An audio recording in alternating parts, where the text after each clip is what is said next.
So in this video, we're going to talk about lighting and rendering, and we're going to go ahead and set up a key light and as well as some point lights for a bounce light.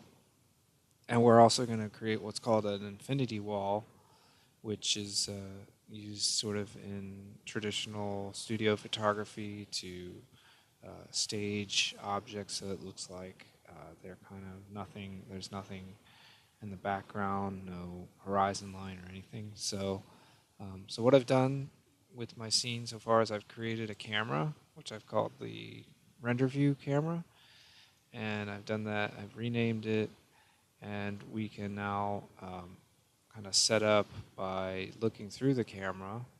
Is one way of doing it under the perspective panel here, and you can see that I've also turned on my resolution gate.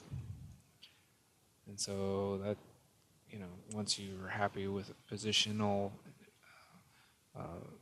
location, you can lock that camera down by going and locking these nodes, translate and rotate. Down here, there's a lock selected option. And then you can also, keep one of your views set to that so that you can constantly jump back in the forward view. I've also raised my car up in the side view so that the wheels are like barely touching the ground or the ground plane axis. So to create the infinity wall, I want to go into my create curve tools, and I'll go ahead and grab my CV curve. And what you want to do is just basically draw a large panel, and then if you hold down shift, you're actually going to draw a straight line. And then when you're ready, you can sort of like slowly curve so that you've got a nice rounded curve. And then you hold down shift to straighten out that curve. And you can, move points around if you feel like you need to get it as good as you want. You do that by going into right click and control vertex. I'm going to rescale these out a little bit. Alright, that's good enough for the demo.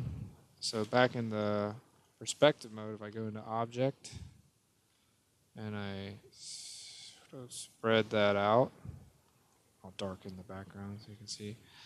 So that so now we have our right part of our curve set. We can just hit Control D and duplicate. Now we have two curves drawn that are equally spread apart.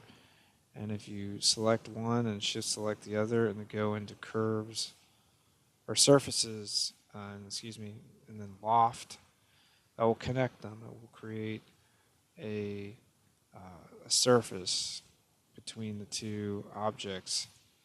And now, just since we're dealing with polys, and I don't want to really get talking about how to work with Nurbs surfaces, what I'll go ahead and do is I'll go into modify, convert Nurbs to polygons, and that will make our infinity wall polys. And if I select it, or select the surface and the polys and delete the history, I can go into my outliner without moving anything. I can delete my surface nodes. And now I've got a nice piece of geometry that I can, scale it in a little bit. And I actually want to go in and make sure that all these are soft edges here, the ones that are going to be rendered. And I also notice that the normals need to be reversed. So there we go. Okay, so that's the infinity wall that we're going to use. Now I can go ahead and start creating my lights. Create a point light. And I will duplicate that. So we have 2 point lights, and those are bounce lights, and kind of keep them off to the side. And I'll create a spotlight, and that is our key light, which is going to come from way over here behind the camera. And we need to sort of look through our camera and sort of match the angle. At this point, you might want to turn on your lights here. And I'll go into my shaded mode.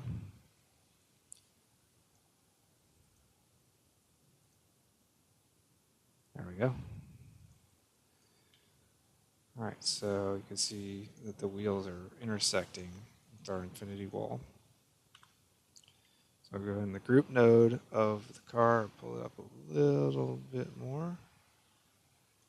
So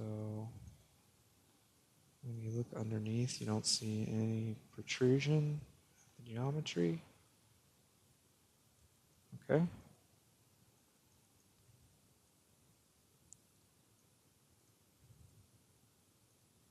I'm going to pull out this edge a little bit.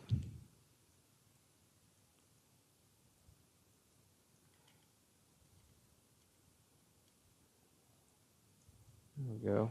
Oops. Apologize for that.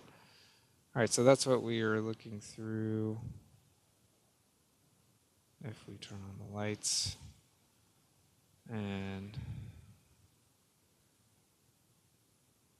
we haven't adjusted any of the settings in our lights, so all the intensity is set at the highest, or not the highest, but the default, which is 1. So we could go higher or lower. What I like to do is do half, like 0.5, the spotlight. And for the point lights, and then on our spotlight, the only shadows we want to see are the ones generated from our spotlight. So we're going to use ray trace shadows, and we're going to increase the drop off. We can increase the cone angle since we're so far back.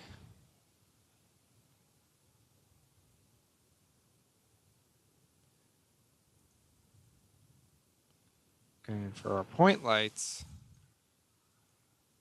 you can see right now that all we're trying to do is kind of give them, so the intensity should come down as well. But I'll try to do like 0.7.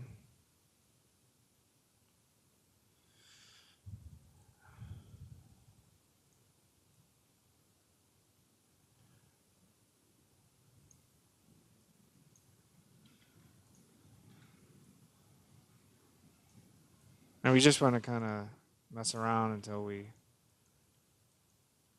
like sort of what we looking at. With lighting, a lot of it is, watching tutorial videos and going out and trying things out yourself. I do notice that we needed to rotate our wall. Okay, so we could just run a quick, let's go ahead and open our render settings real quick here. Take a look. So we are in mental ray, quality is decent. It's at 25%.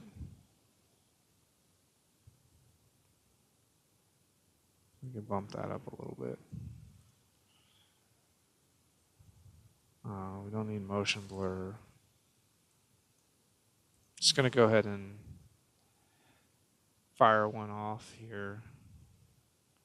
We're making sure the renderable camera is the render view. And that's fine. Oh, we don't want to have enabled default light on. Although I think that gets overwritten once there's a Maya light in the scene. Okay, so let's try that.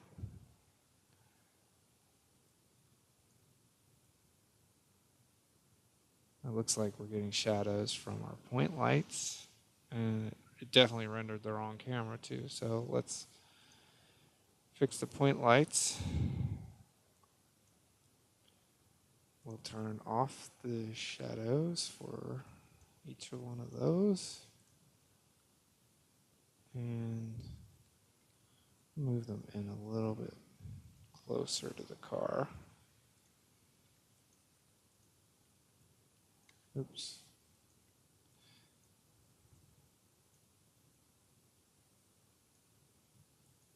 Okay, so now you gotta make sure you're in the right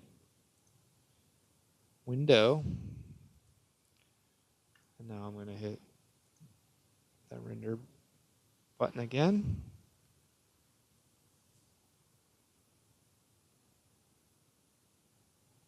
It looks like it's not actually rendering shadows on my infinity wall on the bottom, so that's because we didn't assign a material. So let's assign just a Lambert, and that's fine. We can maybe make it solid white. And as far as ray trace,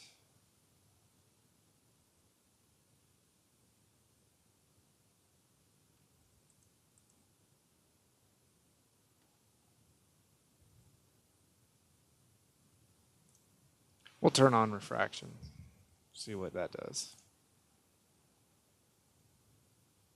Oops, wrong camera.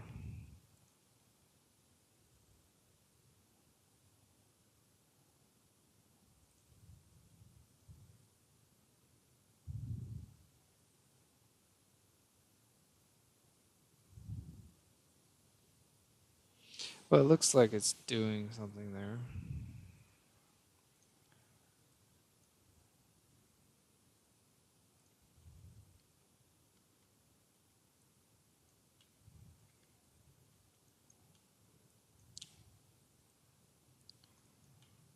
Anyway, that's mental ray. There are other rendering options. You could do a Maya vector. That's one thing. I want to see why we couldn't get more color out of that. Let's try full color. And maybe shadows as well. It's fine.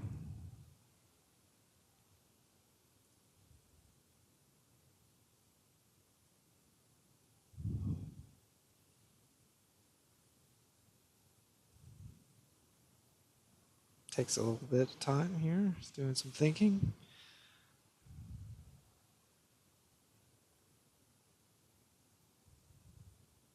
Anyway, what you decide to do is up to you as far as your output of the image, but we're hoping that you play around until you get something that you like, and you could also go in and create a second spotlight for some rim lighting, which I'll just do real quick here.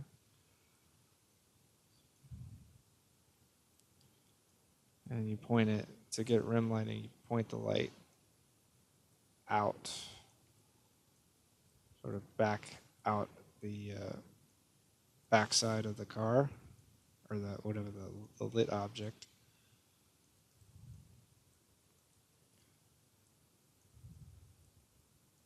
And in this one, you do not want any shadows. So turn off use ray trace shadows, which come by default. And you could up the penumbra angle.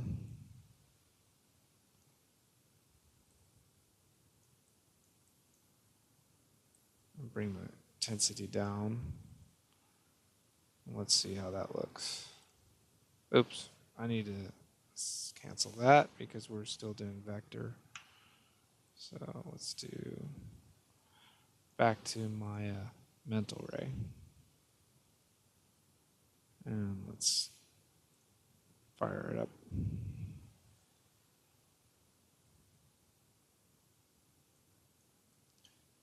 So it looks like it's not reading very well. Let's bring the intensity up. So if you need to grab something, you can always just open the outliner. And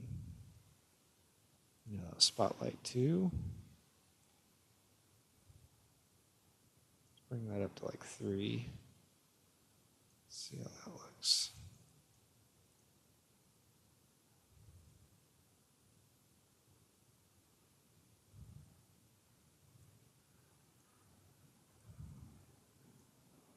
And our mental ray settings could be,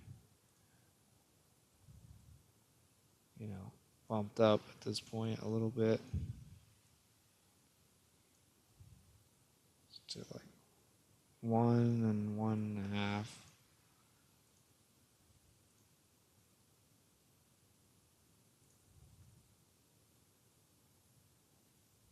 And let's try that. Also gonna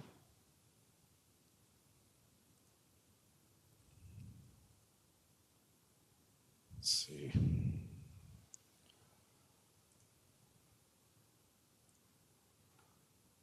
I want to make sure that the shadows are being rendered on the geometry, on the infinity wall geometry. Doesn't look like they are.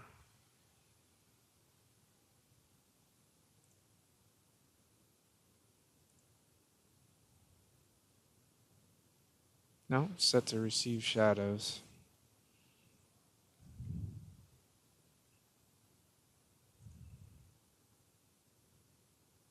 Okay, and our spotlight 1, I just want to make sure that that is...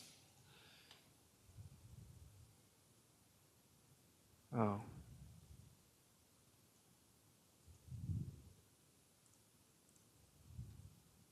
Bring that all the way up to 1.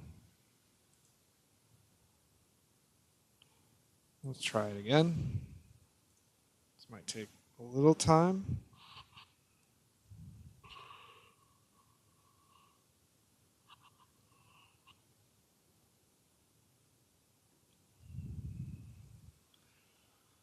Okay, so it's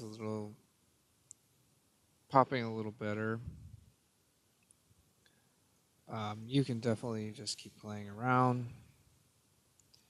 but I just want to give you a sense of, when you're done, you can save your image to your projects folder. I could save it as a PNG or JPEG. Test render. And then you have an image to share with your friends.